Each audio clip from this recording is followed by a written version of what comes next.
todos y a todas. Yo me presento, mi nombre es Martina Rojo, soy la directora de Asuntos Internacionales de la Facultad de Ciencias Jurídicas de la Universidad de El Salvador en la Argentina. Nosotros compartimos la Asociación Civil propietaria de la actividad de este centro, que es el Centro de Estudios Salvador, y es una gran alegría estar recibida con todos ustedes, con relaciones especiales, en nuestra conexión online, en esta actividad que en realidad es la segunda actividad que hacemos, que la doctora Casilla, que es el centro sobre protección de los consumidores. En el día de hoy, además, es una actividad muy importante porque, adelante, que pasen todos. Es una actividad muy importante porque es la primera actividad que hacemos en Derecho, en la aplicación del convenio de la Universidad de Salvador Federal, de la UDE, que nos empieza la ustedes participan en el de docente. Así que, bueno, es la primera actividad también que hacemos presencial aquí, una aplicación del convenio, que el convenio ya se celebrado en ambas instituciones, y por eso contamos en la presencia para realizar la apertura con el señor decano de la Facultad de Derecho, al que le agradecemos mucho por haber estado aquí con nosotros, y además, por supuesto, a nuestra alma mater, que es la doctora Andrea Pir, que es una gran amiga y es una de las expertas más importantes de la América Latina. Todos seguimos la doctrina de la doctora. Así que, muy bien, para dar comienzo, si el señor decano quisiera tomar la palabra, y quedaremos de comienzo. Agradecemos la presentación de este evento y la presentación de la cabeza. Soy decano de la Fundación de la Empresa. En cuanto la doctora Safir me planteó en este evento, sumado al hecho de que la Universidad de la Empresa está en convenio con la universidad. Bueno, y la sociedad realizada en este centro, yo creo que es una posibilidad única para poder llegar a la mayor cantidad de interesados en la materia. Preparando otros días, cuando la doctora me planteó la temática, bueno, nos interioriza un poco en el tema del que se va a hablar. Ya solamente con ver que nada menos que Naciones Unidas haya dictado directrices para el tratamiento de este tema, habla por sí solo de la importancia del tema tiene, ¿no? Y a medida que uno va viendo el tema de la defensa del consumidor, va viendo que los campos cada vez son más y cada vez hay que proteger más a esa parte más vulnerable de la relación que hoy por hoy todos somos, digamos, sujetos pasivos de esa conducta, ¿no? Uno piensa de repente en personas más vulnerables, pero en definitiva todos somos vulnerables cuando en un momento especial de la situación de cada uno aparece una oferta de algo y que uno da el sí y después dice, ¿cómo compré esto? ¿Cómo llegué a esto? ¿No? Y el problema es el día después, cuando tomé conciencia y quiero hacer valer mi derecho, ¿no? Sumado a toda una problemática que se va incrementando, que es el tema de las compras a distancia, porque uno por lo menos antes tenía un referente, una dirección, a alguien debía golpear, nos darían un poco más o no de respuesta, pero había dónde ir físicamente. Ahora es en la nube, ¿no? Hacemos una compra, nos arrepentimos, nos llega lo que nos parecía que era, pero no era, y uno lo mira, y si uno empieza a pensar en infinidad de situaciones, ¿no? Cuento una experiencia y con esto termino. Esas ofertas que se hacen de alojamientos en el exterior de casas particulares. Vamos a no nombrar ninguna. Creo que la doctora va a nombrar alguna marca, creo que yo por ahora no voy a nombrar. Sí, nosotros sí. No voy a nombrar ninguna. Ese señor de acá. Y bueno, y llegamos al lugar, y después si uno miraba la foto con el lugar, sí, la pared coincidía, pero lo que no coincidía era el enfoque, donde el lugar para dormir era realmente un lugar minúsculo, pero en la foto, en el enfoque, en el ángulo, entonces digo, es parte de esa publicidad engañosa. Engaño al que podemos caer desde un enfoque de un producto hasta, de repente, prevalecerse de repente de la situación más indefensa del consumidor, máxime cuando está dirigido de repente a personas, hablemos directamente, a niños, ¿no? De donde tratamos de incentivarle en la adquisición de algo que a veces no está al alcance de quien se lo debiera poder proporcionar. Y bueno, le genera una angustia a esa criatura que no puede acceder de repente a lo que la publicidad le dice que teniendo eso se es feliz y la vida le ha cambiado a las personas. Pero bueno, lo importante acá es escuchar a las que saben el tema, así que, doctora Safir. vamos a tener el placer de escuchar la tarde de hoy. La doctora Berbel. También, muchas gracias al doctor. Muchas gracias al doctor, al señor decano, por estas palabras inaugurales que justamente son a lo que venimos, a lo que tenemos el gusto de encontrarnos aquí en la aplicación de este convenio. El tema que nos nuclea es entonces aspectos internacionales de la protección del consumidor y como el señor nos decía, vamos a encontrarnos con cuestiones de derecho a nivel internacional. Y en el tema de hoy, que con la doctora hemos preparado, que se vincula justamente a la publicidad y a los vulnerables, como el señor decano nos decía, nos vamos a encontrar con problemáticas comunes no solo en nuestra región, sino también en el mundo, ¿no? Porque el fenómeno del consumo es un fenómeno globalizado, igual que el fenómeno de la producción. Entonces, en eso vamos a encontrarnos todos con cuestiones comunes y nos vamos a sentir identificados, como el doctor nos decía sobre estas temáticas. Yo le voy a proponer entonces, como hacer una parte introductoria del tema, para que luego podamos trabajar los casos concretos, ¿no? Como con la doctora habíamos comentado. Este tema es entonces un tema que vamos a trabajar, es un tema de publicidad comercial, ¿no? Primero debemos decir que estamos hablando de la publicidad comercial, porque hay también publicidad política, hay otro tipo de comunicación. Estamos dentro de lo que es publicidad comercial, y dentro de lo que es la publicidad comercial, nos encontramos entonces con una forma de comunicación que está destinada a promover el consumo de bienes y servicios. En eso estamos. Estamos en esta realidad y el objetivo que vamos a ver es que la publicidad es una comunicación, pero no es una comunicación neutra. Es una comunicación que tiene un objetivo claro, que es promover el consumo, que es utilizada por las empresas para poner a los bienes y servicios en el mercado. Entonces decimos, ¿la publicidad es información? Esa es una primera pregunta. Entonces hacemos, ¿es información o no es información? Podemos decir, sí, la publicidad tiene información. En la conversación previa, hoy más temprano estábamos hablando de esto, nos podemos enterar que hay productos, que hay servicios, hay un elemento de información, pero es una información que es parcial. Cuando decimos parcial, estamos diciendo un adjetivo que es lo que, podemos decir, ¿qué es lo que no es? Justamente no es imparcial. Entonces, es un primer elemento en el que todos vamos a estar de acuerdo que es una información, pero es una información parcial. Es una información que tiene un objetivo que es justamente poder vender. Entonces, promover ese consumo. Luego hay otro objetivo que yo les propongo que reflexionemos, que es útil. ¿Es la publicidad útil o no? Podemos tener distintas visiones, ¿no? Pero en términos generales podemos decir, bueno, tiene una utilidad para las empresas necesariamente, porque forma parte del sistema de mercado, y para los consumidores en algún sentido también, porque nos enteramos de novedades o de nuevas cuestiones que nos pueden interesar para satisfacer nuestras necesidades, porque en definitiva el consumo es eso, ¿no? La forma que tenemos todas las personas de satisfacer nuestras necesidades. Pero un elemento importante que siempre hablamos también con la doctora Zafir es que la concepción de este mensaje publicitario hoy tiene una utilización de mecanismos, de herramientas que son de tipo psicológico, que busca despertar determinadas reacciones en los consumidores y que todos nos sentimos justamente afectados por esos mecanismos, como decía el doctor. Nadie es neutro a la publicidad. Aún los consumidores más informados, los expertos en derecho al consumo, igual somos vulnerables, porque es la base justamente del sistema, y en la publicidad también nos va a llegar de alguna manera, ¿no? Entonces, vamos a ver que la publicidad va a ser esta comunicación que va a tener distintos objetivos. Básicamente, para ser eficaz, tiene que llamar la atención, tiene que provocar interés en los consumidores, ¿no? Tiene que estimular ese deseo de compra, llevar ese deseo de compra a la acción. Entonces, en eso vamos a decir que es una publicidad eficaz. Y si nos ponemos a pensar algunas opciones de mensajes publicitarios, de publicidades, nos vamos a encontrar que la mayor parte de las publicidades las vamos a poder dividir en tres tipos de mensajes, desde el punto de vista retórico, ¿no? Desde el punto de vista de la comunicación. Las publicidades, en general, las vamos a poder encontrar en estos tres grupos. Algunas publicidades que nos dan una orden, nos dicen, hagan esto. Fíjense, una que es tome Coca-Cola, esa es global, como hablábamos recién, nos dice el tome Coca-Cola, es directa y es una orden. Otras publicidades son un poco más sutiles y nos quieren convencer de algo. Ahí tenemos un mensaje de persuasión.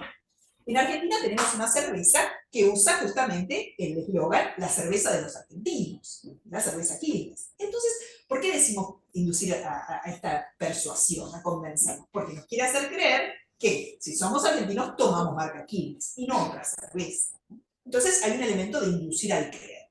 Y el otro, que también, el otro recurso que las publicidades usan, es esta idea de la seducción, ¿no? Es mostrarnos algo que es agradable, que nos gusta, que nos seduce, de todo lo sensorial que podemos tener, incluso hasta el tacto. Tenemos un suavizante de ropa que dice suavecito, suavecito, porque obviamente es más lindo ponerse ropa suave que áspera, pero así también las publicidades de alimentos, de golosinas, de chocolates, esas que nos presentan ese chocolate que se derrite, y las personas golosas, tenemos realmente una sensación de quererlo eso en el momento, ¿no? Entonces vemos, y vamos a, si nos ponemos a ver publicidades, nos vamos a encontrar que están en estos grupos, ¿eh? Una orden, una persuasión o una seducción. Desde el punto de vista histórico, el fenómeno de la publicidad, si bien nuestros amigos de historia del derecho y los de derecho romano nos hablan que ya había publicidad porque había ciertos avisos en los comercios, podemos decir que es un fenómeno de la sociedad de consumo, es un fenómeno que viene y nace a lo mejor a fines del siglo XIX, pero es más un fenómeno del siglo XX, ¿verdad? De la sociedad de consumo. Y aquí tenemos, por ejemplo, algunas publicidades del fines del siglo XIX, y ya podemos ir viendo algunos de los recursos de los que hablamos. Fíjense, la primera es una publicidad de España que nos muestra qué producto. ¿Lo identificamos? Al menos, ¿sí? Los que estamos aquí, los que están en Zoom. ¿De qué producto se trata la primera publicidad? La máquina de coser. Máquinas de coser, exactamente. Son máquinas de coser. Y en esta publicidad nos encontramos con el producto, nos encontramos con la marca que se llama, ¿alguien la identifica? William Wilson, ¿verdad? Y nos encontramos con una figura humana que es, ¿de qué tipo? Es un dibujo y ¿qué representa? ¿Qué persona? Una mujer, podemos decir. ¿Y qué está haciendo? Una costurera, ¿verdad? Una mujer que está cosiendo. Entonces, tenemos un tipo de mensaje que es el literal, es directo, ¿no? Y esto se mantuvo en el tiempo. Y aquí tenemos en Argentina dos tipos de publicidades de un aperitivo, una bebida aperitivo que se llama Esperidina Valle, que justamente también era una bebida, y encontramos este tipo de mensajes, el gran aperitivo nacional, y es la misma publicidad para el mismo producto, pero que ya vemos que se empieza a dirigir a públicos distintos. Porque en la del medio nos encontramos con una figura humana de ¿qué? De un gaucho, ¿verdad? Entonces tenemos una apelación a las tradiciones, colores también de la bandera, ¿no? Y en esta nos encontramos la misma bebida para otro tipo de público, ¿no? Para gente que se la ve como más elegante, más chic, que podrían estar en un restaurante o en una sala elegante de una casa. Entonces vamos viendo esta evolución del mensaje, pero todavía nos encontramos con un mensaje literal, ¿no? Pero si avanzamos en el tiempo, nos vamos a encontrar ya con otro tipo de publicidades. Fíjense estas publicidades estadounidenses de los años 30, si no pasó, no pasó, perdón. Ahí sí. Estas publicidades de los años 30, 50, perdón, vamos a encontrar publicidades ya con mensajes que nos preocupan más. Fíjense, tenemos estas publicidades de distintos productos, estas del Reino Unido, estas de España, y vamos a encontrarnos ya con cosas más diferentes, ¿no? En la primera publicidad nos encontramos con una publicidad, ¿saben de qué? De suéteres, de pullovers, ¿no? Y nos encontramos con una foto que tiene, ¿cuántas personas humanas?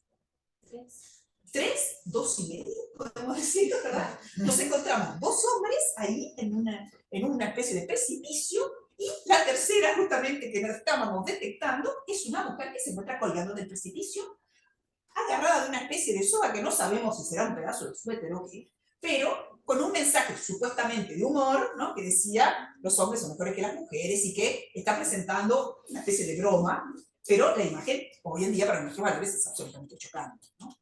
Esta otra, esta de España, también de esta década, nos parece un poco más agradable. Vemos una niña que está lavando la ropa, es una publicidad de polvo para lavar España, pero si nos vemos con más detalle, esta niña, es una niña pequeña, tiene determinada ropa particular. ¿Qué tiene puesto como ropa? Un delantal que se asocia a un cierto tipo de uniforme de trabajo, ¿no? Entonces, en nuestra concepción actual, nosotros decimos que esto es una publicidad que está fomentando el trabajo infantil, porque no es que es una niña en su casa ayudando a su familia a hacer una tarea doméstica, no. Hay un tema de género, pero al mismo tiempo hay un tema de edad, y el uniforme no es una cosa menor. en esta comunicación. Esta siguiente publicidad que vamos a tener ahora, que es una publicidad de los años 60, es probablemente la publicidad machista más famosa de la historia. Es una publicidad de los coches, los Volkswagen, ¿verdad? La cucaracha. Y era un coche que, no sé si a alguien le gustan los coches, de los que están aquí, los que están por Zoom, quizás alguien también, venía de ser utilizado como un vehículo de la guerra, ¿no? ¿Verdad? De la Segunda Guerra Mundial, y luego pasa a ser de consumo masivo como un vehículo económico para las familias, que es lanzado a nivel global. Esta es una publicidad estadounidense que busca justamente vender este tipo de vehículos a las familias y presenta una cucaracha de Volkswagen. ¿En qué estado? Totalmente chocada, tal cual, un auto chocado. Y el mensaje que nos encontramos en inglés nos dice: tarde o temprano, su esposa va a manejar a casa. Una de las mejores razones para tener un Volkswagen. Entonces, el mensaje justamente está, primero siendo dirigida al hombre, al marido, podemos decir, o sea, no se dirige a la mujer, que podría comprar perfectamente el auto, estamos hablando de 1964, mi mamá se recibía de abogada en ese momento en la Universidad de Salvador, pues se compraba un auto mucho antes, pero, sino que además el mensaje es, no solo se dirige al marido, sino que tarde o temprano, como algo negativo pero inevitable, su esposa va a manejar a casa. Y también el tema de dónde va a manejar. No es que se va a ir de vacaciones, pero va a manejar a casa. Ya hay otra cuestión ahí. Y además lo va a chocar. Entonces compres este auto muy resistente. Vamos viendo entonces cómo la sociedad va avanzando, los valores también. Esta es una publicidad de unas fibras marcadores. Cuando yo era chiquita todavía estaban, estuvieron hasta los 80. Y ahí nos encontramos un niño. Probablemente si la vemos no nos damos cuenta que es una propaganda de marcadores, ¿no? Pero, ¿y el niño qué está haciendo con el marcador? Haciendo que está fumando. Exacto, está como jugando a fumar, ¿no? Y se presenta con una broma, así también, con un mensaje, pero claramente tenemos un niño, 1968, que se le propone la idea de usar los marcadores como si fueran ensayos de tabaco, de cigarrillo. En los años 70 la publicidad va avanzando, entonces ya nos encontramos las mujeres que van viniendo en otros roles. Fíjense la primera, tenemos una mujer que está haciendo un trabajo técnico, ¿verdad? Está en un póster revelando una línea de teléfono, el acceso al mundo femenino a otras tareas. Aquí también una mujer feliz, caminando, sola, con su perfume. Pero la del medio, vemos también algún tipo de problema, porque ahí tenemos lo que parece ser una adulta, pero que en realidad es una niña pequeña. Es una niña pequeña, muy maquillada, con un peinado, años 70 Charlie's Angels, ¿verdad? Que tiene un mensaje además, ¿no? De que la inocencia es más sexy de lo que usted pensaba. ¿Sí? Y esto nos trae, ¿no? ¿A qué tipo de preocupaciones nos lleva? A preocupaciones obviamente de explotación infantil, pornografía infantil, etc. Entonces, vamos viendo cómo hay una evolución, pero también se siguen presentando problemas. En los 80 los mensajes publicitarios globales, estas son todas marcas globales o que son de varios países, ya vemos, por ejemplo, la marca Lego, de los juguetes de armado, que presenta una imagen de una niña, entonces ese estereotipo que dejó de armar era para varones, ¿verdad? Que en un momento existía, ya Lego nos presenta una niña, entonces ya se va viendo algún cambio de ese lugar. Sigue habiendo una sexualización, pero en este caso de una adolescente, que era una modelo muy famosa en ese momento, que era muy joven, pero no era una niña. Y luego esta que es de Francia, que a mí me encantó, porque tiene un juguito, esos jugos para diluir, ¿verdad? Que se llama Banga. Y que dice en francés, nadie se resiste al llamado de Banga, que es como medio de Tarzán, ¿no? O sea, y nos vemos una niña pequeña agarrada al juguito, colgando de lo que podría ser una liana, escapando de una especie de lagarto que está ahí. Esta publicidad, en principio decimos, bueno, sí, esta publicidad entra en lo que hoy en día nosotros llamamos publicidad peligrosa. ¿Por qué? Porque se le está dando a los niños una idea no muy buena, ¿verdad? De agarrarse de lo que cuelga y salir hacia el precipicio. Entonces vamos viendo cómo el mensaje avanza, pero va teniendo todavía algunos problemas. En los años 90 la publicidad se hace un poco más abstracta en algún sentido. Viene también una publicidad, un tipo de publicidad que busca crear mensajes, todas las campañas de Benetton de los años 90, ¿verdad? Que nosotros las recordamos. Publicidades de familias interraciales, o sea, la publicidad que busca crear algún tipo de mensaje concreto desde lo social, y también se vuelve más abstracto. Esto me parece muy interesante de Coca-Cola, porque también era global, y decía Coca-Cola es así. ¿Qué significa Coca-Cola es así? nada o todo. Porque según con qué imagen lo acompañamos, con qué sensaciones, si nosotros vemos esa imagen, hay una mujer y un hombre que se abrazan, hay flores, asumimos que puede ser una pareja heterosexual en esa imagen. Lo que pasa es que el eslogan de Coca-Cola es destapar felicidad justamente, entonces Ahí está. transmitir ese sentimiento. Exactamente, lo que buscan es transmitir felicidades de distintos tipos y es muy interesante lo que señalaba, porque hay distintos mensajes que se van uniendo en estas campañas publicitarias globales, ¿no? Este más abstracto, otros más directos, pero que todos van unidos a una creación justamente de persuasión. Sos feliz si tomás Coca-Cola. Exactamente lo que decía. Vemos entonces ya en los 2000 publicidades que van avanzando, incluso algunas ya no tienen una descripción del producto, sino que directamente apelan, ¿no? Lo que decía el doctor a la pertenencia, ¿no? Que hablábamos previamente en la reunión, un perfume que dice "Are you on the list?", VIP, o sea, usted va a ser de la clase exclusiva si consume este tipo de producto, como es este perfume. Esta pequeña presentación rápida nos permite entonces ver la relevancia del tema, porque la publicidad no solo, como decíamos, sirve para vender productos, servicios y para informarnos, sino que crea valores, ¿no? Siempre hablamos también con la doctora Zafir, la publicidad crea valores, ¿no? Porque la publicidad nos va presentando mensajes que los consumidores vamos progresivamente asumiendo como válidos, ¿no? Entonces hay un elemento importante de la publicidad en este sentido, ¿no? En la construcción de una determinada cantidad de valores sociales, positivos o negativos. No es neutra una vez más en eso. En cuanto a la regulación, en la República Argentina nosotros no tenemos un código de publicidad como norma, por ejemplo, sí que existe en España o en otros países.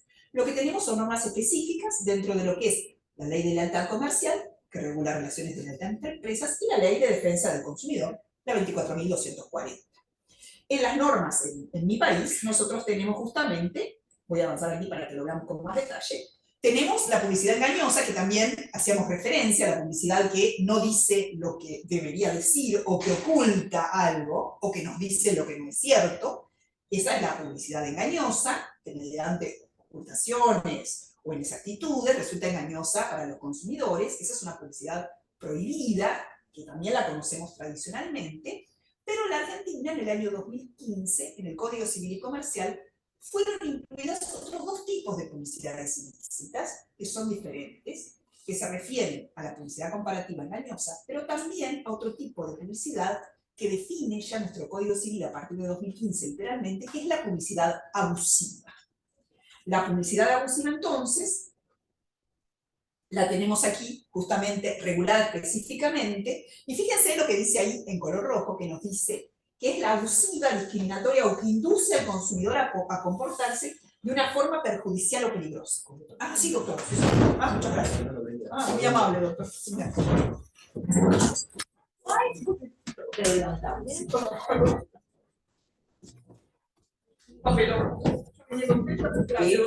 No, la publicidad te va. Me mató la publicidad. Bueno, pues eso no hice nada, perdón. No pasa nada. Entonces, fíjense, discriminatoria, abusiva o que induce a comportarse de forma perjudicial, las que vimos eran todas de estas.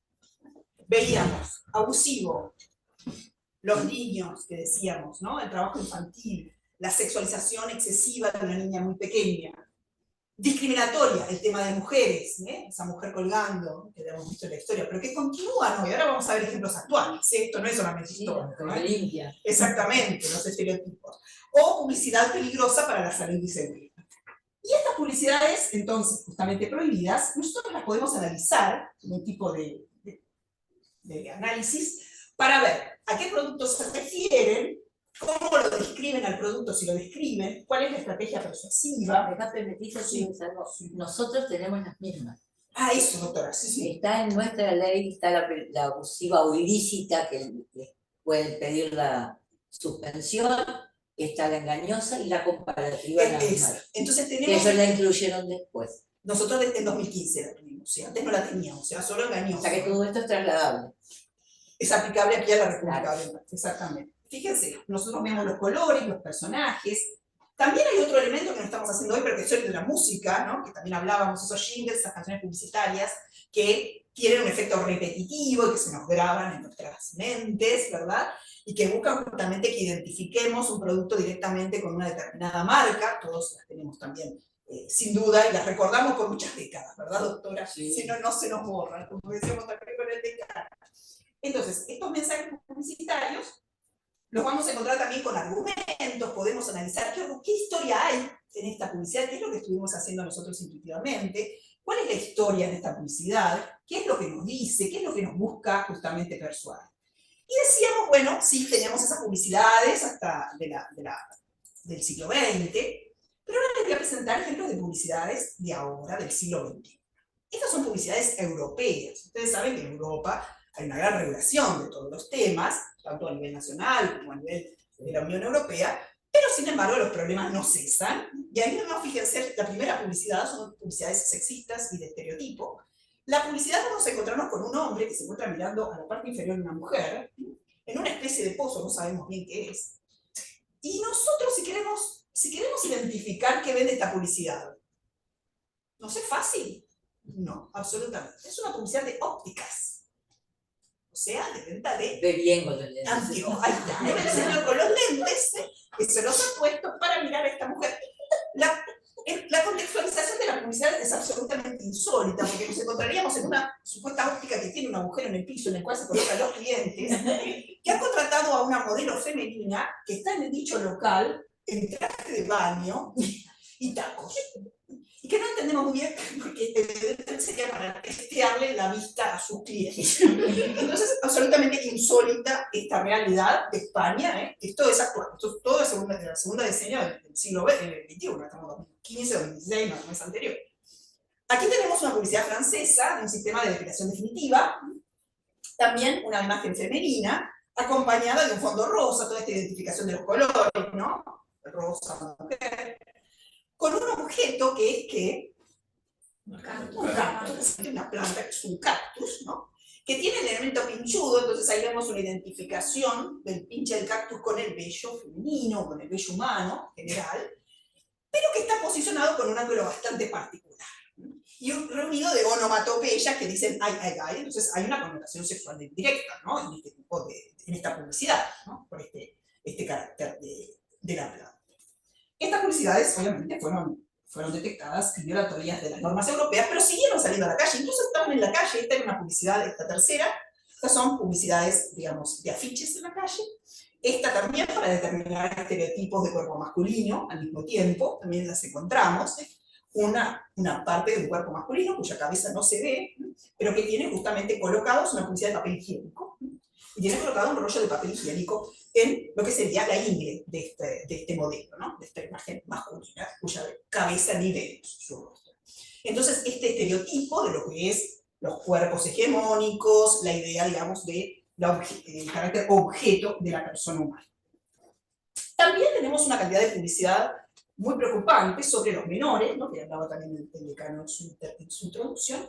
Y vemos el caso de los menores en publicidades. Esta es una publicidad francesa también, si no me equivoco, de 2017, de una casa que vende, es una tienda que vende discos, libros, ¿no? Es así como, y se llama Fnac, es muy grande, y sacó en redes, esta es una publicidad de redes sociales, de internet, esta publicidad, ¿no? Tenemos ahí un bebé, ¿verdad? Contento, y un mensaje que dice, es complicado ganar tiempo en los embotellamientos, pero pueden ganar tiempo en las cajas de nuestra tienda Fnac. Si vemos primero al bebé, ¿cómo lo vemos? Contento, vemos, ay, qué lindo, bebé feliz, qué linda imagen. Después empezamos a llamar la atención y decimos, ¿dónde está este bebé? En un auto, en un embotellamiento. Está sacando la cabeza por la ventanilla trasera del auto, sin ningún tipo de las medidas de seguridad que corresponden a tener a los niños en los vehículos, ¿no? Sus pequeñas sillas o sus booster, que obviamente son obligatorias aquí en nuestra región y también lo son en Europa, ¿no? Lo fueron antes. De hecho lo eran antes, ¿no? Tal cual. Entonces vemos cómo estos mensajes peligrosos siguen encontrándose incluso en Europa. Esta es una publicidad argentina, la que viene, que era de telefonía celular, de una empresa que era argentina que se llamaba CTI, que había sacado para el Día del Niño, ¿verdad? El Día de la Niñez, un mensaje que le decía a los niños, podés no hacer los deberes, pero no podés quedarte sin tu CTI. Obviamente, abusiva de todos los derechos del niño, de los derechos a la educativa. educación, exactamente, tal cual, muy disruptiva, ¿no? Y salió también en forma masiva en la Argentina. El último caso que les quiero presentar, que es el más reciente de la República Argentina, es un caso que surgió en la pandemia. En la pandemia, bueno, todos tuvimos el encierro correspondiente a la pandemia, en la Argentina fue muy largo, fue mucho más largo, y nos encontramos con uno de los que fueron los productos de consumo masivo estrella, ¿no? Que fue la mopa, ¿no? Esto en la Argentina nadie usaba este tipo de elementos de limpieza hasta el año 2020, puedo asegurar que las casas argentinas no tenían esto. Se puso de moda, todos pasamos a comprarnos nuestra mopa y surgió algunos celebrities, personas famosas que ponían en sus redes sociales fotos, bueno, para lo que es su comunicación personal. En este caso, esta modelo y actriz, que se llama Florencia Peña, que hizo muchas novelas, hizo en Argentina un programa muy famoso que se llamaba Casado con Hijos, ¿no? Que ella era la Moni Argento, es una modelo que debe tener actualmente 45 años. Ella en sus redes sociales se había puesto unas fotos, ¿no? De ella limpiando, pero no tenía un carácter publicitario, eso es una comunicación personal que decía ella, ¿no? Después podemos trabajar el tema de influencers, que es fascinante, pero no es en este caso. Y luego la empresa fabricante de estas mopas en Argentina, una empresa de Iberia, le compra la foto y saca esta publicidad en el año 2020 para el Día de la Madre. En octubre, nosotros hacemos en octubre el Día de la Madre, saca esta publicidad y pone, ¿verdad? Chao trapo de piso, la información, la foto de la modelo y de la actriz modelo, y dice el mejor regalo para mamá. Esta publicidad estamos en el año 2020. Asimismo, su carácter estético es bastante peculiar, ¿no? Porque nos encontramos, estamos... ¡Qué mamada! Sí, exactamente, ahí está. Exactamente como nos dice acá el decano de entre casas, o sea, todas las personas que hacemos limpieza del hogar usamos estos atuendos, con sombrero, ruido, y botas de caña alta de taco, ¿no? Es comodísimo. Nos encontramos esta foto con este mensaje, pero además el mensaje de el mejor regalo para mamá. O sea, claramente una identificación con que la limpieza doméstica las hacen las madres, las mujeres y las madres. Exactamente, no es un tema de la familia. Esta publicidad fue detectada, fue sancionada, fue llamada la atención. En este momento, en el año 2020, era el director general de Defensa del Consumidor, un estimado colega nuestro, el profesor Sebastián Maroselli, que es muy activo y tiene muchas actividades y publicaciones sobre este tema. En ese momento era funcionario nacional. Era director. El director nacional, exactamente. Esta publicidad fue sancionada. La empresa la apeló, justamente, porque, bueno, consideró que no, que dentro de sus posibilidades de comunicación era legítimo. Y fue luego, justamente, ratificada ahora, en junio del 2023, fue ratificada la sanción. Y la que le obligaron a la empresa fue ahora, hace unos días, cuando fue el Día de la Madre en Argentina, sacar una publicidad rectificatoria de pedido de disculpas, tanto en medios gráficos como en medios digitales, y diciendo que, bueno, que había sido un error por parte de la empresa, crear ese mensaje, que ellos lo reconocían, fueron sancionados por hacerlo porque eso obligó la apelación, no voluntariamente, claramente, pero bueno, y que esto es un producto para toda la familia, porque, bueno, buscaron rectificar, pero obligados por una sentencia firme. Simplemente de esa forma. Luego nos seguimos encontrando con campañas de distinto tipo. La doctora va a hablar de McDonald's. Yo también les puedo señalar unas campañas que se hicieron, por ejemplo, de Burger King, que se basaban en ciertos estereotipos discriminatorios. Un estereotipo, por ejemplo, la famosa campaña de los colorados, que se basaba sobre una superstición de que las personas de pelo pelirrojo causan, por su mera existencia, traen mala suerte, que ahí hay un doble, digamos, estereotipo, porque primero hay que creer que hay una suerte o no suerte, que otros pueden influenciar sobre el destino de nosotros, que tampoco es evidente científicamente, ¿no? O sea, hay una primera creencia sobre la existencia de la suerte y una segunda creencia sobre que unas personas, por su tipo de cabello, van a generar efectos perniciosos en el destino de otras personas. Y los de Burger King crearon una campaña sobre eso llamada Los Colorados, absolutamente discriminatoria e incluso peligrosa porque llamaba a actividades hasta de agresión, de defensa física y de agresión. Otros también, publicidades sexistas, los de Brahma también, tuvieron otra publicidad hace un tiempo, y algunas también se referían a personas de ciertos grupos hipervulnerables, que vamos a hablar. Por ejemplo, esta era de un vino de Mendoza, de una bodega Usmal, que presentaba a una persona supuestamente integrante de pueblos originarios, que entraba en una confitería donde había unas personas jóvenes, secuestraba a una mujer y se la llevaba, ¿no? Entonces era el indio no duda, ese era el lema que habían elegido. Entonces ya de por sí la determinación e incluso la aceptación de que las personas de pueblos originarios tienen características hasta violentas, ¿no? Además de una orientación necesariamente heterosexual, porque, y asimismo, semidesnudo, era presentado este actor, con atributos de pueblos originarios del norte, de los cherokees, esas plumas que no corresponden en nada a ningún tipo de atributo de los pueblos originarios del sur, ¿no? Ni tampoco a los valores ni los del norte ni los del sur. ¿Sí? Entonces vemos cómo se van eligiendo estos estereotipos y siguen funcionando. Estamos hablando de 2019, de 2020, ¿no? O sea, no estamos hablando ya de 1950 o 60. Entonces, lo que quería yo con estas breves ideas presentarles era la idea justamente de que la publicidad todos la recibimos, todos tenemos vulnerabilidades, cada uno de un tipo, de otro. Nadie es totalmente neutro a la influencia de la publicidad. Podemos ser más racionales o no sobre su análisis, sobre su implicancia, pero a todos nos va a llegar y nos va a afectar.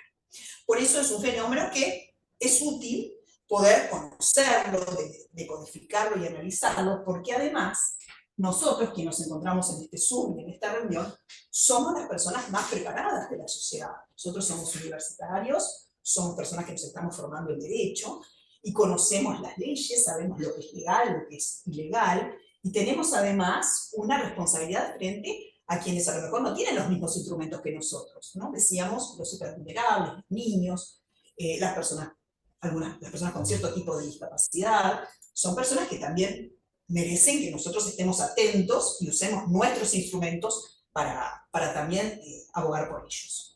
Por eso, sobre la publicidad, lo que yo les propongo es distinguir la realidad de la ficción, los hechos de las opiniones y la información relevante de la que no lo es. Muchas gracias.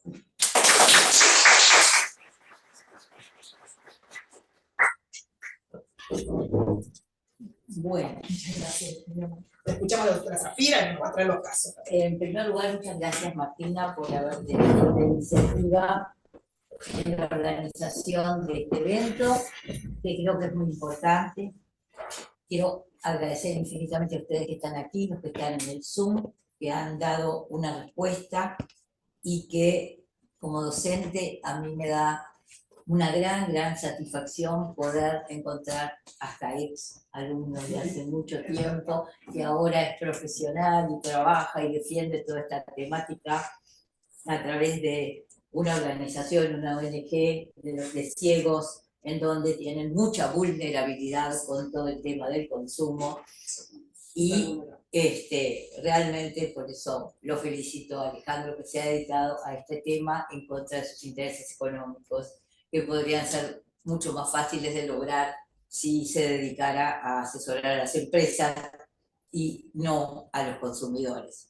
Y en especial a estos hipervulnerables que muchas veces no pueden acceder a un montón de cosas. Este tema ya no es un tema nuevo, es un tema bastante viejo. Ya Kennedy en 1985 decía todos somos consumidores, de manera que podemos decir que tiene larga data.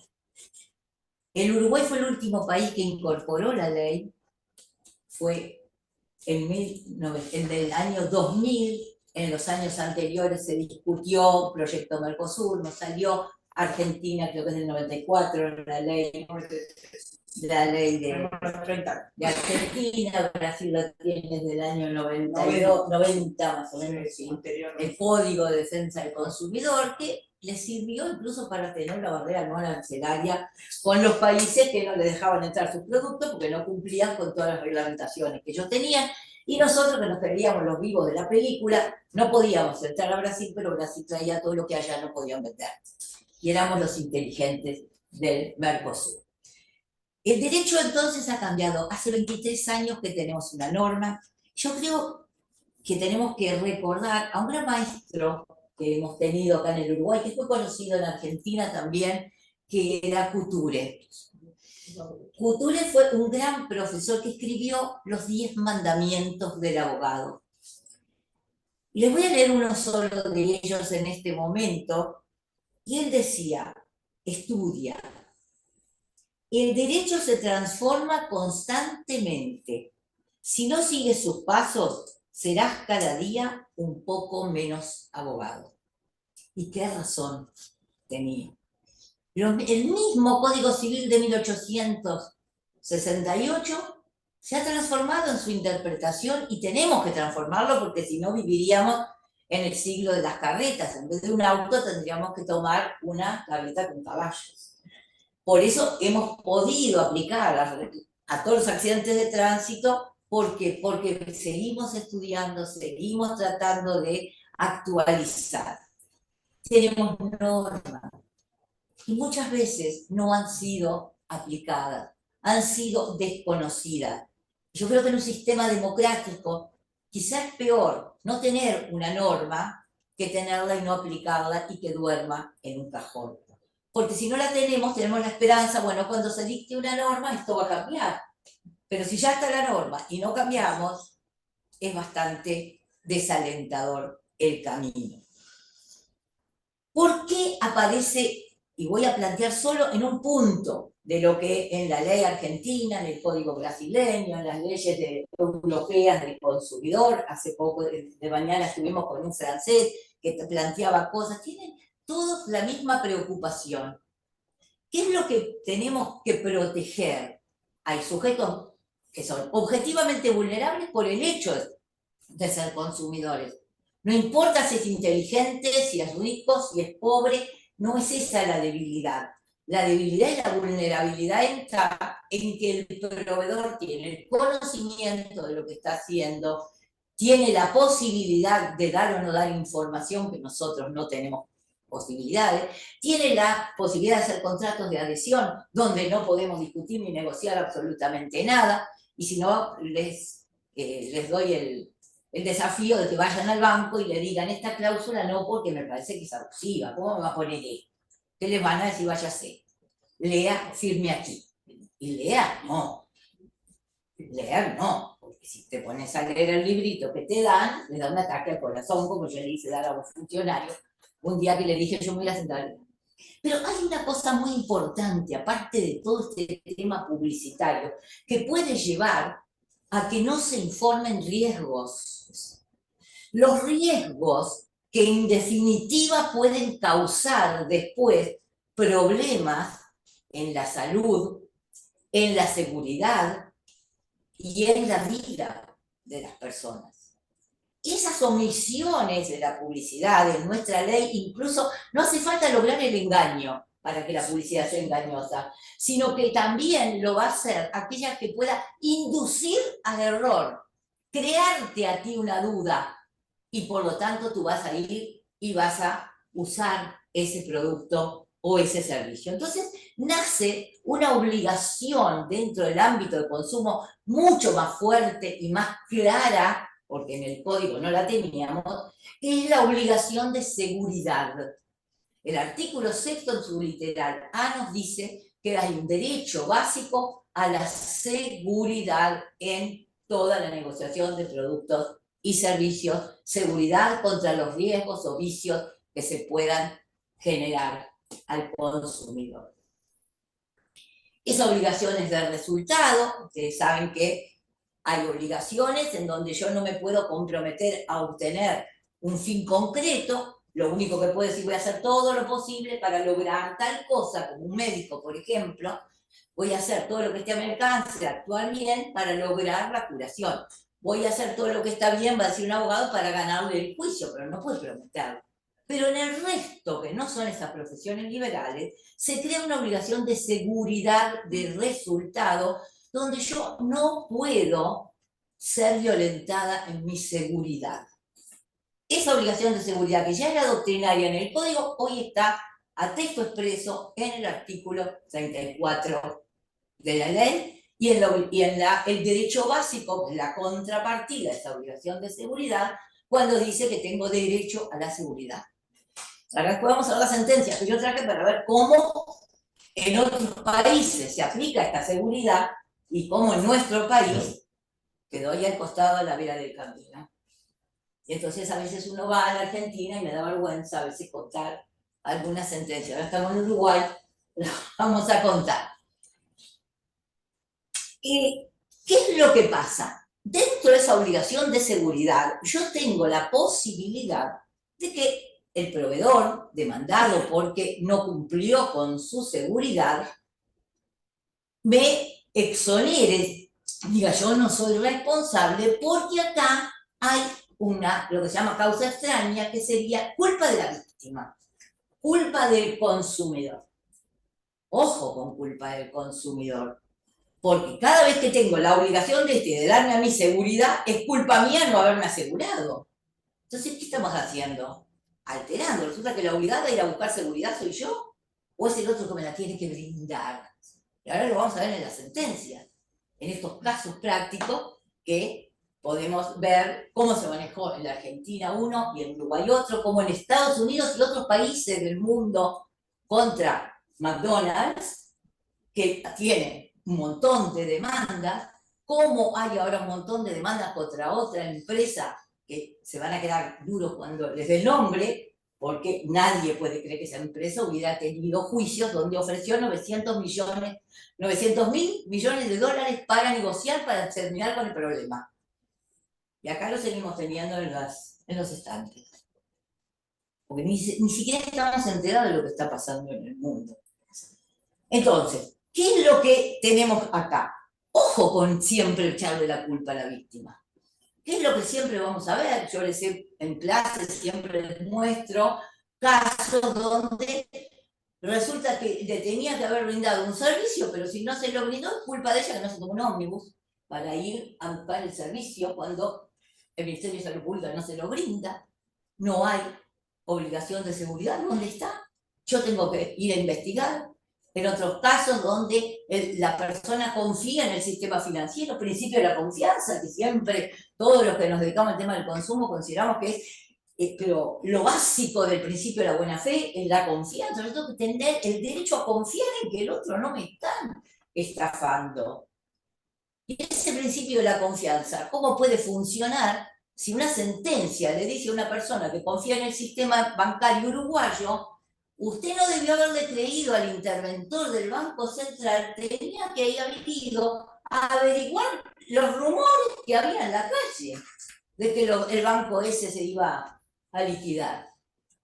Sí, es como que damos vueltas, está patas para arriba lo que estamos viendo.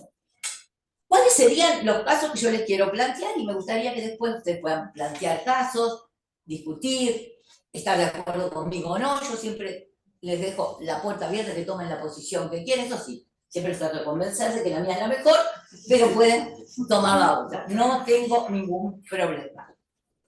¿Qué es lo que quiere el sistema de la responsabilidad en la ley? Lo que quiere es, en primer lugar, prevenir. No queremos que hayan daños. Lo que trata el sistema, que la responsabilidad tiene esa función, es tratar de evitar que se causen daños. Porque si yo le causo un daño a un niño y la madre pierde ese hijo por un medicamento mal dado o lo que fuere, nunca le vamos a poder devolver. Entonces lo que hay que tratar primero es prevenir. Si no se logra la prevención, pues entonces va a estar la reparación, el pagarle el perjuicio, que evidentemente nunca va a ser lo que perdió cuando se trata de la vida o la salud de un ser querido. Cuando se trata de dinero, podemos repararlo de la misma forma. ¿Qué pasó en el caso de McDonald's? McDonald's ha tenido acá dos instancias. Fue un exalumno mío de la UDE que planteó este caso, en donde una señora que va al McDonald's pide un jugo y una cajita feliz para el hijo, para el niño, y un café para ella. Ustedes saben que en McDonald's, ¿quién hace de mozo? Ustedes ahorran dinero, lo pagan mozo, y vos tenés que llevarte con la bandejita, tratando de no pegarle a la cabeza a los niños, porque andan corriendo por todos lados. ¿Y qué le pasó? El nene abre la puerta, una puerta que no es corrediza, que se puede abrir fácilmente, porque por lo menos ya que vendés cosas calientes que pueden quemar, pone una puerta donde no tengas que estar maniobrando para abrir. El nene empuja la puerta toca apenas la bandeja, se vuelca la bandeja y el nene le tuvieron que hacer 2 cirugías porque le quemó toda la mano. Va y reclaman que no hubo seguridad, que primero le habían dado un café destapado, después ella pidió una tapa, la tapa no es hermética, por lo tanto se salió la tapa cuando apenas tocó y se volcó el café. ¿Qué dicen las sentencias uruguayas? Dicen, piden en el mostrador un café capuchino y un helado. Le entregan el vaso de café que no tenía tapa, por lo que la solicitó. O sea, ya directamente de entrada, vamos mal, sin tapa. Al abrir la puerta el niño, y abrir donde tienen los juegos, el vidrio rozó la bandeja y el vaso y su contenido se volcaron sobre el brazo y uno de los pies del niño. El caso encuadra, dicen, por la ley 17250, la obligación de McDonald's de garantizar, esto lo dice la parte actor, o sea, mi exalumno, que había aprendido algo. Algo aprendí. Por eso dicen que yo solo enseño ley. No, mentira, ¿verdad que enseño código también? Defienden. Y la ley 17250 es la obligación de garantizar la seguridad del consumidor por las fallas o vicios del producto que arriesguen su vida o su integridad física. Artículo 34. Muy bien.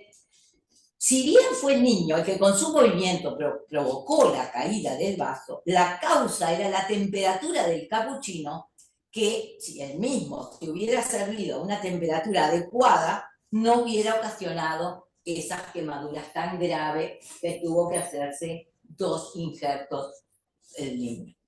El actuar del niño no puede considerarse imprevisible. Alguien que tiene niños donde le ponen juegos para que jueguen, saben que corren, que van y chocan a la gente, pero como hay que ahorrar el mozo, y ustedes, nosotros, yo voy poco, pero a veces mis nietos me hacen ir, sí, vamos como los mocitos, y nosotros no tenemos experiencia como mozo, no tenemos la estabilidad que tiene un mozo que está acostumbrado y que a veces uno lo ve con 10 platos y dice, uy, ¿cómo no se me caen?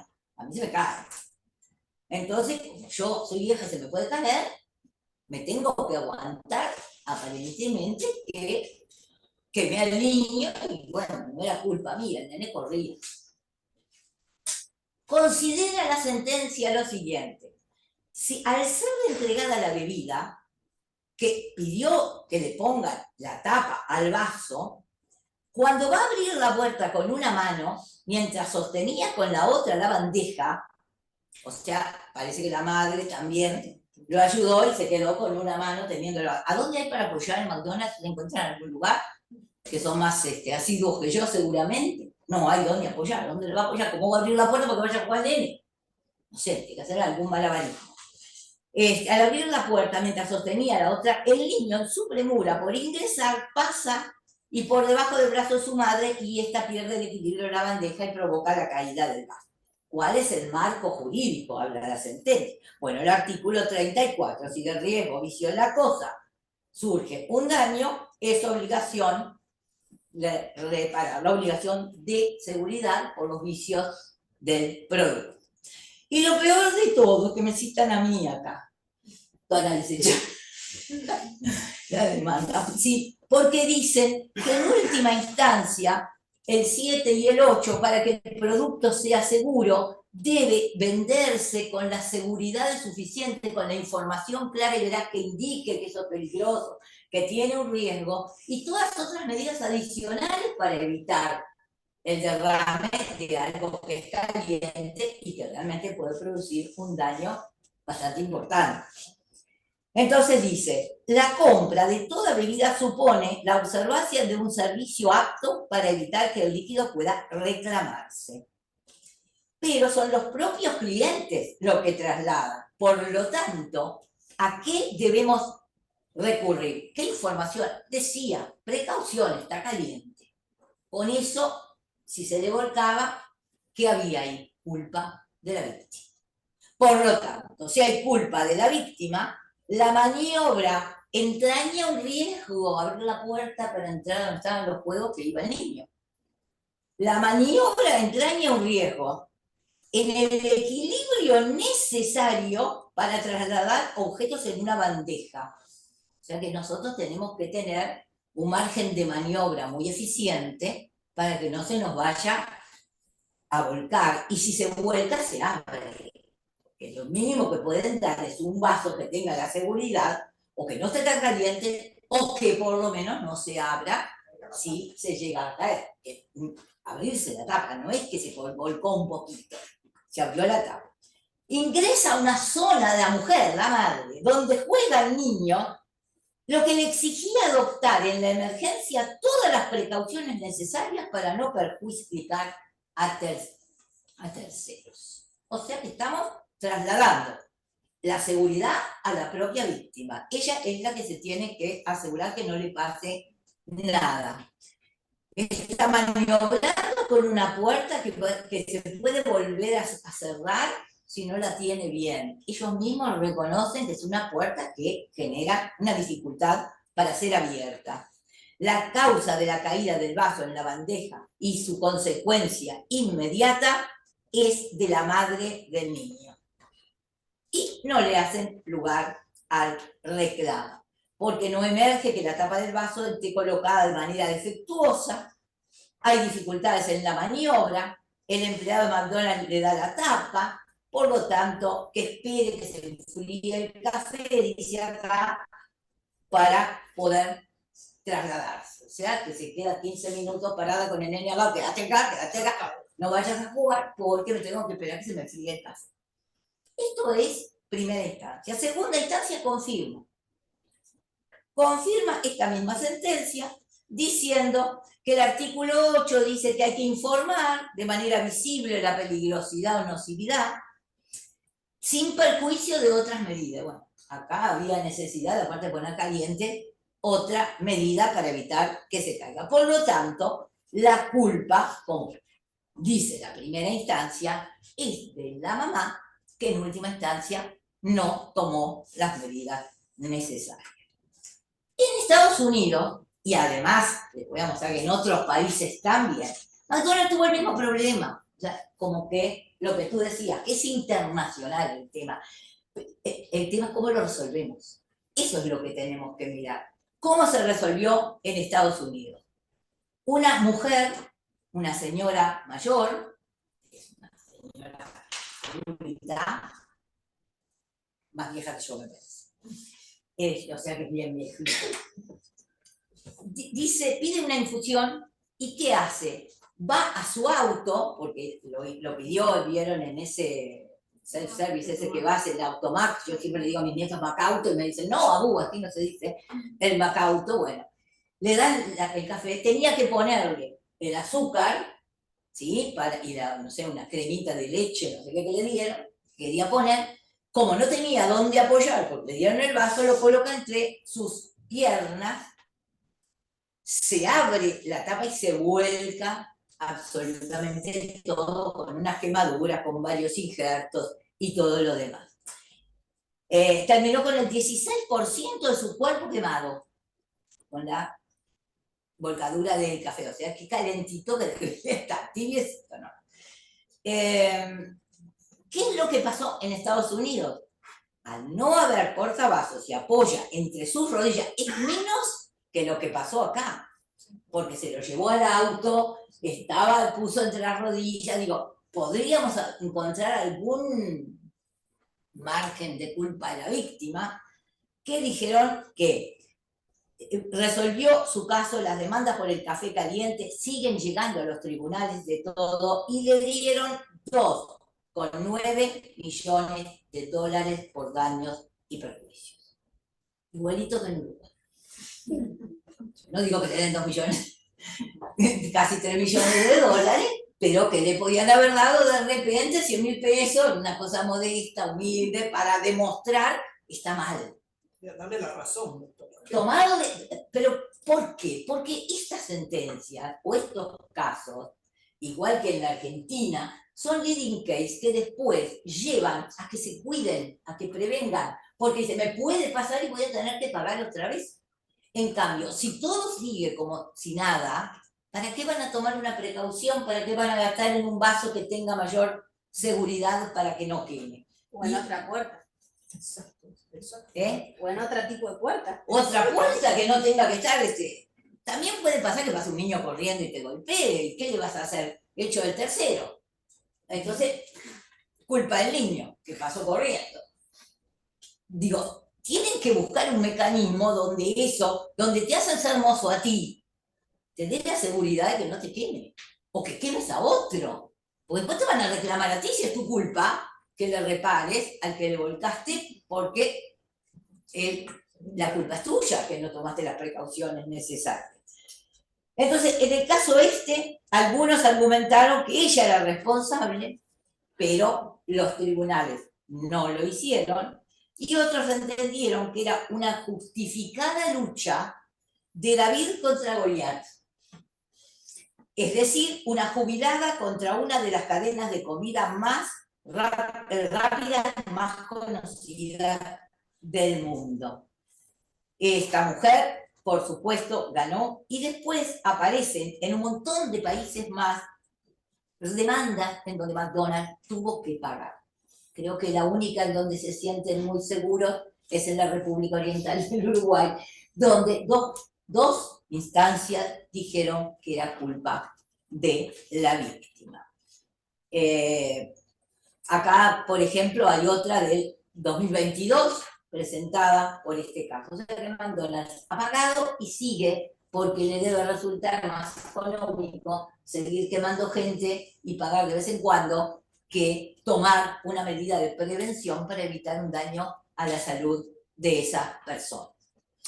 El segundo caso, que les quiero plantear lo más brevemente posible, no sé, digamos, cómo ando, ¿estamos bien? Bueno, es el de la Pepsi en Argentina. Miren lo que pasó en este caso. No sé si alguno de ustedes ya me lo escuchó, disculpen. Dice, una persona compra una botella de vidrio de Pepsi y advirtió que en su interior flotaba un cuerpo extraño.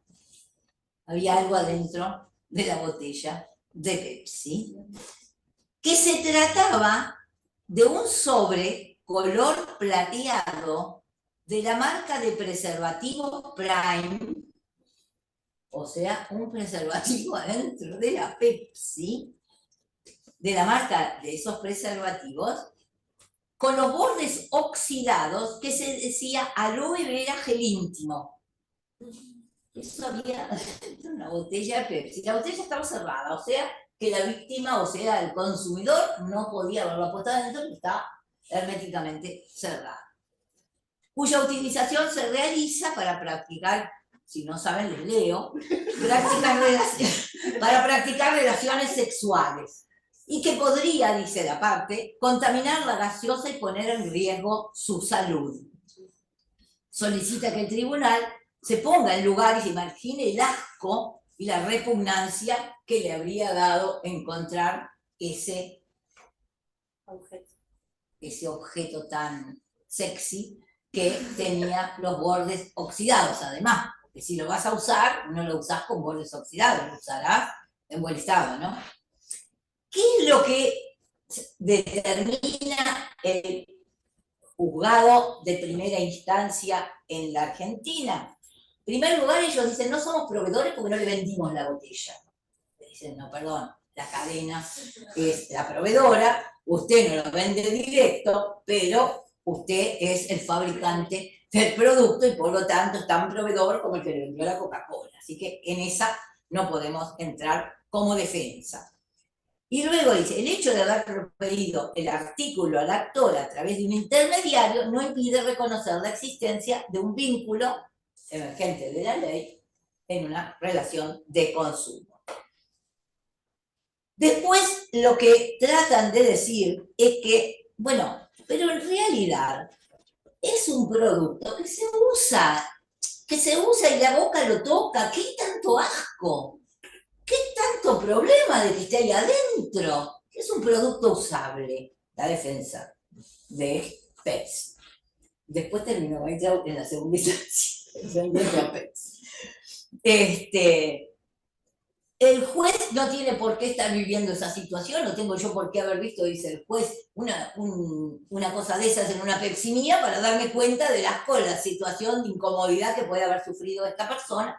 Por supuesto que podemos decir, bueno, no es un daño moral o un daño a la parte psicológica, no al patrimonio, que no tiene una entidad muy importante, puede ser de menor entidad, pero habría que indemnizar. ¿Qué es lo que dice el doctor? No, el daño de menor entidad, cuando el daño es muy bajito, no es indemnizable porque no es daño, que decís de Gamarra en el Uruguay. Si el daño es chiquito, no hay daño. Y cuando el daño es grande, hay daño grande y reparo con mucho. Cuando hay daño chiquito, hay daño chiquito y reparo con chiquito. Pero decir que no hay, porque el juez determina si no es una mera molestia de la vida en sociedad. ¿Y por qué? ¿Por qué tengo que decir eso si hay una ley específica para pequeñas causas donde se van a reclamar pocos montos? Para proteger al consumidor, hasta sin abogado, un juicio breve, sumario de una instancia, etc. Pero acá, por supuesto que condenaron y le aplicaron daños punitivos en la parte administrativa que les dejó pocas ganas de seguir haciéndolo. Se recurrió y lo único que bajaron fueron los 2 millones de dólares de daños punitivos que se los bajaron a menos. Está bien, podemos entender que eso pueda ser así. Acá, en el Uruguay, hubo un caso donde una persona, eso está con el tema, Alejandro, de las pruebas que hay que aportar y que a veces tenés que imaginarte pruebas que ni se te pasan por la cabeza que deberías aportar. Compran un sachet de leche en Conaprole. El tipo corta el pedacito y cuando vuelca la leche ve que hay algo que está obstruyendo y no sale la leche. Había un ratoncito chiquitito adentro de la bolsita de leche. Igual que este señor que tenía este producto, va y trata de reclamar por el daño, la situación desagradable de tener ese ratoncito, imagínense. ¿Qué hicieron acá en el Uruguay? Que en la Argentina no pasó. Que él tenía que demostrar que no entró en la producción de la leche de Conaprole. Porque seguramente, como Conaprole demostró que no pasaba por la cañería, porque fue un sabotaje, yo qué sé lo que fue. Como que el tipo pudo haber metido el ratón para ir a reclamar, más o menos eso le dijeron. Tenía que haber llevado 2 testigos de cuando abrió la bolsa y el ratón salía. Entonces, es como que ven que no hay voluntad de hacer una aplicación para defender al más débil. Porque, como ella decía, es vulnerable, y hay otros que son hipervulnerables. Este era un hombre humilde. ¿Se le iba a ocurrir meter un ratoncito dentro de la bolsa para hacer un juicio? Que ni siquiera conoció un abogado, fue a una defensoría. Realmente llama la atención. El último caso que está en boga, todavía sigue, es Johnson & Johnson. Ustedes saben que Johnson & Johnson tiene un talco, una fécula. Pues parece que esa fécula se producía con asbesto.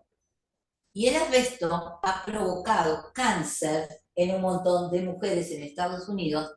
Y ahí, les digo, el monto que estaban realmente manejando, habían 777.000 demandas por mujeres con cáncer de útero por el uso de cuando eran bebés, que las mamás usaban el talco. Y menos mal que yo a mis hijas no les puse, porque si no, a esta altura estaría pensando qué les puede pasar.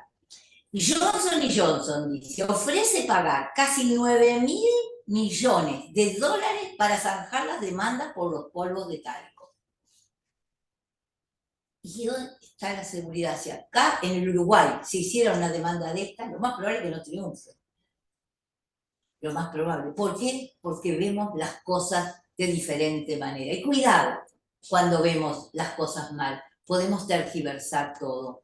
Y entonces voy a terminar leyéndoles una anécdota para que ustedes se den cuenta cómo se puede interpretar todo, como A o como Z. Y dependerá de cuál es nuestra visión del derecho, si realmente el derecho busca la justicia o el derecho es mero positivismo con aplicaciones de defensa del más fuerte, cuando ya el derecho moderno, y que me lo diga si no es cierto, Martina, está atendiendo a la protección del más débil. El derecho consumidor es para proteger a un vulnerable. Se está mirando esa vulnerabilidad, porque todos en algún momento podemos estar expuestos a situaciones como esta. Miren esta anécdota, que es muy ilustrativa. En una madrugada venía por la interbalnearia en un Fiat 600 un hombre que no tenía dinero para un auto mejor. Entonces dice, me tiré a la banquina porque se me rompió el auto, esperando que alguien pasara y me llevara. Pasa un Mercedes-Benz compresor como a 140 kilómetros por hora. Y veo que el tipo del Mercedes da marcha atrás y vuelve hasta mi Fiat. Así, ahí se ofrece a remolcar mi pobre porquería. Y acepté enseguida. Pero le pedí que por favor no corra mucho. Imagínense, fitito, atrás del Mercedes, ¿no? Que no corriera mucho, si no mi Fiat y yo íbamos a ir a parar a la banquina. Combinamos que le iba a hacer luces cada vez que el Mercedes fuera yendo demasiado rápido. El Mercedes comenzó a remolcarme. Y cada vez que aumentaba un poco la velocidad, yo le hacía luces y el Mercedes bajaba su velocidad. En eso aparece un Porsche que intimida al Mercedes y lo empieza a torear a 120, 130, 150 kilómetros por hora, y yo estaba desesperado haciendo luces como loco. Por ahí pasamos por un puesto de policía, caminera, pero no, ni vi el radar que registró una velocidad de casi 180 kilómetros, y entonces el policía avisa por radio al puesto, atención, atención, un Mercedes y un Porsche disputan una picada a más de 180 kilómetros por hora en la autopista. Y muchachos, juro por mi madre, por mis hijos, por mi trabajo, y les digo que no estoy borracho, viene un Fiat 600 atrás de ellos haciéndoles luces para que lo dejen pasar. Interpretaron exactamente lo que había dicho. Muchas gracias.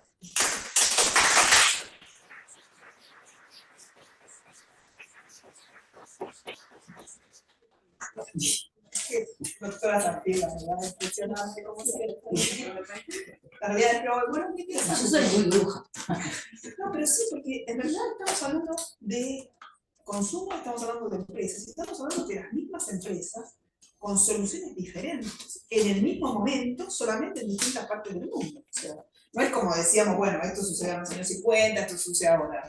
Estamos hablando ahora mismo. Y con la internet y toda la comunicación y toda la globalización y que todo se sabe. Y las reglas en común, las reglas que decía el doctor, las reglas de recomendaciones de la ONU, que son las mismas para todos los países del sistema internacional. O sea, Directrices de 1980 y pico. sí, 1985 son. O sea, además hay reuniones permanentes de comité de expertos que se hacen en la ONU también para seguir trabajando en Siguen el tema. trabajando siempre. Entonces, eso es lo que más sorprende. ¿Hay algún tema que más les interesa a ustedes de lo que es consumidor, algo que más les preocupa?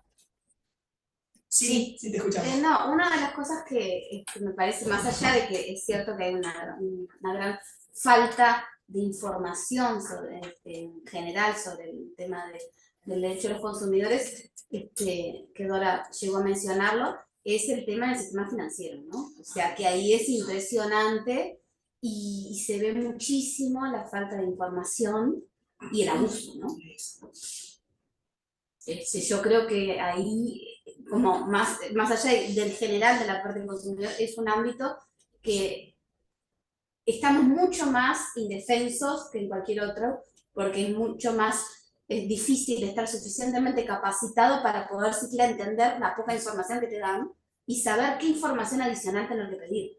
Entonces es Es Muy Lo complicado. que no lo entiende un abogado a veces, imagínate una pobre persona que va a pedir un crédito, un préstamo, que puede saber lo que es capitalizar intereses, que puede saber, ella es contadora, entonces sí. evidentemente, ¿qué puede saber una persona? ¿Puede entenderlo? No entiende nada.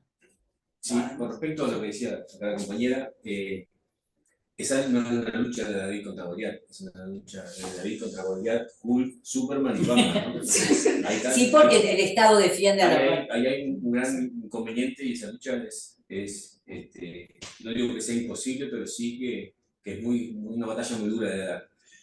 Lo que sí, hablando del caso anterior de la leche y todo lo demás, no veo que se nombre también el tema de la confianza del consumidor. Porque una vez que el consumidor abre un litro de leche y encuentra un ratón ahí, nadie nombra la defensa, no nombra la confianza, porque no. ¿quién defiende la confianza futura de ese consumidor? ¿Cómo hace ese consumidor para volver a tomar tranquilo un litro de leche de lo que sea? Porque, por ejemplo, si un fallo, aunque no sea económicamente duro para la empresa, porque para que sea duro para una empresa tiene que ser realmente grande. En este país, difícil que pase eso. Porque no hay daño punitivo. Bueno, entonces, pero por lo menos, si hubiera hecho énfasis en que el consumidor vea que se hizo algo y que la empresa va a tomar las precauciones futuras, quizás retome esa confianza. Pero ese consumidor quedó vulnerado para el futuro y para siempre. Sí, porque imagínate si hubiera echado leche, se tomaba el vaso y después aparece el ratón. ¿Y qué sabes vos? ¿Te enfermó? Y nadie sabe por qué se enfermó. ¿Qué le pasó? ¿Qué hizo? ¿Qué tomó? Leche. Sí, además es muy interesante porque también, si nosotros vemos desde el punto de vista de las empresas, ¿no? Y la doctora también, nosotros vamos a las reuniones de la Cámara de Comercio, vamos a hablar con la gente de empresa, ¿no? En mi caso yo trabajo solamente en la universidad, soy una académica pura, entonces ¿por qué me hablas? No, doctor, porque el no es peligrosa, profesora Rojo, no representa ninguna empresa. Y vamos a estas reuniones y escuchamos cuestiones que son muy interesantes, ¿no? Los objetivos de desarrollo sostenible, todo el tema de responsabilidad social corporativa, y temas ambientales, la verdad que es fascinante y es tan interesante. Pero en esas reuniones que se hablan esos temas, una vez le pregunta, bueno, pero ¿qué pasa con sus propios clientes? Que es lo que la doctora está trayendo a los comercios. O sea, eso es muy valioso y no significa que no lo tengamos que hablar, no significa que las empresas no tengan que tomar toda esa conciencia. Pero hay un paso previo que no está superado, al menos en nuestra región. ¿No? Es difícil. Claro, totalmente. Yo quería agregar algo de lo que comentaba ahora del problema de la prueba. Lamentablemente muchas acciones a nivel judicial terminan fracasando por un problema de prueba que a nosotros nos pasó. Tiene la bola de la prueba siempre, viste que tiene importancia. No es el derecho, es la prueba. En una asociación de consumidores que la doctora participó, una de las personas a la que representamos se presenta justamente por un caso de publicidad engañosa. Había comprado un vehículo que en la publicidad figuraba porque tenía 5 estrellas en una certificadora, vamos a decir una certificadora X, lo compra, toma la decisión de compra porque era un vehículo muy seguro, 5 estrellas el máximo nivel de seguridad, y después a los meses se da cuenta que en realidad esa certificación era por el China Cup y no por el Latin Cup, que es la certificadora para Latinoamérica. Entonces se reclama y bueno, nos terminaron pidiendo certificados notariales de esa publicidad. Cuando estaba sancionado por el área. Sí. Ya estaba, claro. Pero esa demanda en definitiva terminó fracasando por un tema de prueba, básicamente. Claro, porque la inversión de la carga de la prueba es básico. Si no es prueba, culpa de la La carga de la prueba tiene inversión. Pero no, acá además un hecho negativo no podés probar, No que no entró en la fábrica, no vamos a probar un hecho negativo. Estaba ahí. ¿Quién se le ocurre ir a meter un ratoncito dentro de una botella, en un sachet de leche? Hay que ser. Sí, ahí no habría que demandar al juez por responsabilidad civil. Y bueno, puede haber responsabilidad por notoria. Por ignorancia, sí. Ahí no fue imparcial, claramente. Que lo pueden sancionar, ¿verdad? Pero los abogados se tienen que aguantar cada cosa, ¿no? Sobre todo los que fueron jueces. ¿Verdad? Sí. Pero yo no era tan estricta ni tan formalista porque entendía, no llego a la tesis de ustedes de Peirano, el argentino, no el uruguayo, en que podríamos decir las cargas probatorias dinámicas, pero sí facilitar la labor, porque esa fue que pedía que se certifique lo que se había sacado impreso de internet esa mañana, si abría internet lo veía. O sea, podía haber. Y tiene la posibilidad, porque el CGP habilita a que pueda pedir prueba dentro del objeto del proceso, por supuesto, ¿no? Y lo que ella dice del tema financiero es un problema mundial. La gente realmente, cuando se dice la educación, sí, es muy bonito la educación y todo, pero ¿es viable? Primero, el tiempo que va a llevar. Y en segundo lugar, ¿es viable que personas que de repente no terminaron la escuela? Cuando mi empleada sacó la tarjeta para cobrar el sueldo, que era obligatorio, ¿te acordás que hubo un periodo en que todos los sueldos, aunque sea una vez por semana, viene a mi casa, había que sacar tarjeta? Fue con la tarjeta y había que cambiar, ella le tenía que cambiar la clave que viene, el PIN que viene, por otra. Y me dice, cambiámelo vos. Porque no sabía cómo hacer. Yo no lo acuerdo porque ni me importa, pero pueden abusar de esa persona. Sí. Yo estuve en España recientemente y uno de los reclamos que había de parte del adulto mayor era la personalización nuevamente de sucursales bancarias. Porque es un grave problema que tiene el consumidor de un servicio bancario, que ahora llega, la sucursal se redujo a la cuarta parte, un pequeño lugar vidriado. Acá también, el Banco República no te atiende mucho. Entonces, el problema es que llegaba la persona, y había unos spots publicitarios de eso, llegaba la persona y se enfrentaba a una máquina y no podía ni siquiera saber dónde introducir su tarjeta. Entonces, el reclamo de tener una persona física, un ser humano allí, que le proporcione, y estaba una movida muy grande sobre ese tema, ¿no? Uno lo piensa, de repente desde el punto de vista de uno, que ni que hablar de los actuales estudiantes que nacieron con esa era, pero que de repente viene de un periodo anterior, que genera una cierta dificultad, ni que hablar con una persona de la tercera edad, afrontarse a eso, donde su jubilación ahora se la pagan exclusivamente por ese medio. Sin embargo, yo una cosa buena, el Banco República, por ejemplo, yo tenía, cuando cambié de auto, tenía que hacer un giro, una transferencia, pero tenía que estar autorizada por más de cierta cantidad, y cuando crucé al banco, porque no lo podía hacer por el celular, no me autorizaban con ese monto, tuve que ir al banco enfrente, y había una persona que me hizo los datos, me hizo poner solo mi PIN, pero el resto lo hizo ella. En eso, por lo menos el Banco República parecería que acusó recibo de este tipo de cosas, no en los otros bancos no hay. Otro problema que, perdón, agrego lo que están diciendo ustedes, que me parece interesante, el tema de la inteligencia artificial, que todavía no ha empezado a generar problemas, pero por ejemplo en Argentina sé que hay una regulación de que cuando del otro lado tenés un bot, que es una especie de computadora que con inteligencia artificial redacta respuesta para tu consulta, no, acá tiene que notificar. En la UDE nos lo explicó el informático. Tiene que notificarte el sistema que estás interactuando con un bot de inteligencia artificial y no con un funcionario. Y tiene que haber importante eso. Claro, sí, pero los chicos ahora, ¿qué es una variación natural? Pum, ahí le aparece. A veces está bien y a veces tiene errores. Cuando el informático nos dio la clase que ella nos mostró, pregunten lo que quieran, y bueno, yo pregunté y digo, esto está mal. Yo tengo una maldad. Pero yo lo que sé, pero la persona no sabe. Yo tengo una maldad para las demostraciones de inteligencia artificial de la materia de la que algo sé de derecho, que es el derecho de familia patrimonial, personal patrimonial. Entonces, pregúntenle, hagan la prueba, pregunten qué es la porción conyugal. Entonces, empieza a buscar, nos quedamos por otros países con porción conyugal. Entonces, claro, no tiene cargado esa temática. Entonces empieza a buscar porción, hay artículos que dicen que tiene no sé cuánto alimentario, entonces dice, son unos alimentos que se deben, o sea, sí, arregla cosas. Tengo un amigo que decía que la inteligencia artificial es lo más parecido a esas tías que saben de todo y que no se quedan sin contestar. Es todo loco. Pero nos contesta con seguridad, tía, ¿qué lleva esto? Y esto lleva tal cosa, no sabe lo que lleva, pero lo contesta con una solvencia que uno lo cree. No quiere decir, yo justo hoy estuve escribiendo un tema vinculado al tema de inteligencia artificial, decía, no hay que demonizar, no es un demonio, puede ser muy útil. Hoy por hoy es incipiente, entonces para muchas cosas nos puede inducir el error y uno está acostumbrado a que aprieta un botón de enter y da una respuesta y eso no está bien.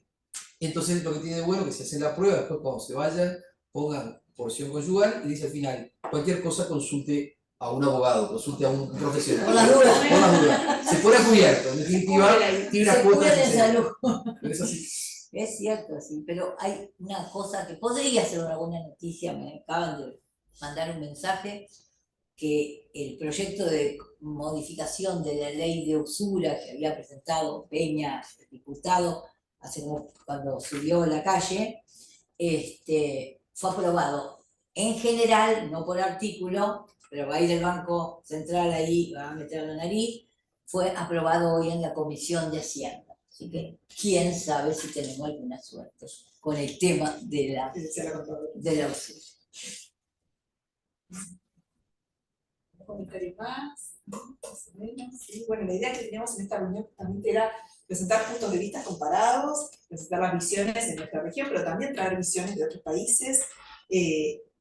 Lo que decía también el doctor, o sea, todo el tema de la tecnología, es un tema que ya no es un futuro, es un tema que ustedes ya trabajan hoy, que tiene que ver, una vez más, con aún más vulnerabilidades, porque ahí ya somos más los que no estamos, digamos, en las mismas condiciones que quienes crean, porque también es importante cuando hablamos de todas estas cosas, que nosotros hablamos de tecnología o hablamos de empresas, en definitiva son personas, las decisiones son tomadas por personas. O sea, tanto lo que hablábamos al principio de la publicidad no surge de la nada. La publicidad podrá haber creativos, personas creativas, que las crean, y podemos decir, bueno, las personas creativas tienen estas ideas, pero esas personas no son las que los ponen a los consumidores. Esas ideas de la publicidad se presentan a departamentos de marketing, que se presentan a departamentos de comercialización, que se presentan al área gerencial, que pasan por legales, que muchas veces no le dan bolilla, a los legales no les hacen y que luego son tomadas decisiones. Entonces, todas unas instancias en las empresas de decisiones que son tomadas, hasta que algo sale. Lo mismo con la producción.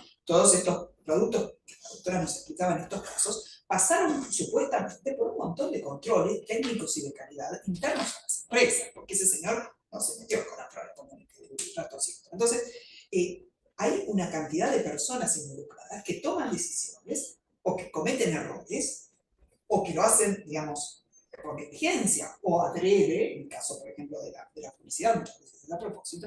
Entonces, hay toda una conducta humana detrás. No es que la máquina lo hace sola, porque la máquina también fue programada. Pero que la máquina le alimentó el ser humano. Lo que el decano para que decía, diga lo las que respuestas se las responde. dieron lo que el decano decía, las respuestas fueron dadas porque estaban creando eso, ¿no? Entonces, bueno, esto es también un poco tomar todos nosotros esta conciencia. Con pinzas. Exactamente, y tomar conciencia de que hay decisiones detrás, de técnicos, de profesionales, y también hasta de empresas, digamos, cooperativas o de quienes votan y quienes son los que luego van a tomar las decisiones, ¿no? O sea, entonces, bueno, que es un poco ver eso para no tenerlo siempre como algo abstracto, ¿no? O sea, las empresas hacen esto, o así. O sea, son personas que toman esa decisión. Están atrás. Exactamente, estar atrás y estar atrás de las personas que son, en definitiva, las tomadoras de decisiones en el ámbito empresarial. Sí. Doctor, le damos la palabra si usted quiere hacer una... Y qué resta que pedir un aplauso para las brillantes expositoras, esta temática de tanta actualidad, y que bueno, que son esas oportunidades donde uno le despiertan cosas que, si ahora cuando nos las muestran todas juntas, uno tiene como una visión, pero de repente en la vorágine del día no le damos la importancia que ellas tienen, y cuando, bueno, sobre todo cuando vemos a alguien que padece cerca una de estas problemáticas, será lo que le pasa al doctor, es cuando uno hace carne en uno y se da cuenta que hay que estar, como decía la doctora, citando al maestro, permanentemente estudiando estos temas, porque si no, nos volvemos ignorantes en determinadas áreas importantes del derecho. Y un aplauso para las doctoras.